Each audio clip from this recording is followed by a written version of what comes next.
আমাদের গোলাম ভাই।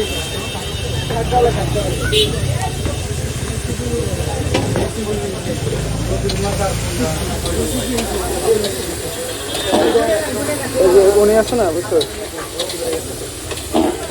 যমুনা নদীর তীর থেকে সবাইকে স্বাগতম জানাচ্ছি।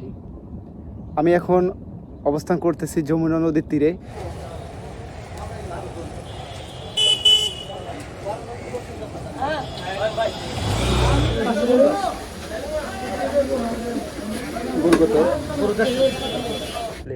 গোলাম ভাই মূলত এখানে যে যমুনা নদীতে মাছ ধরে জেলেরা, ওনারা যখন আড়তে নিয়ে যায় তখন গোলাম ভাই সকালবেলা যায় এবং ওই আড়ত থেকে মাছগুলো সংগ্রহ করে।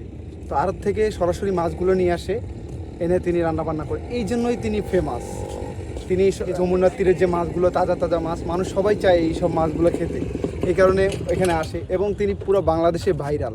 তো এর জন্যই মূলত আমার চলে আসা। প্রচুর ওই দিয়েই তো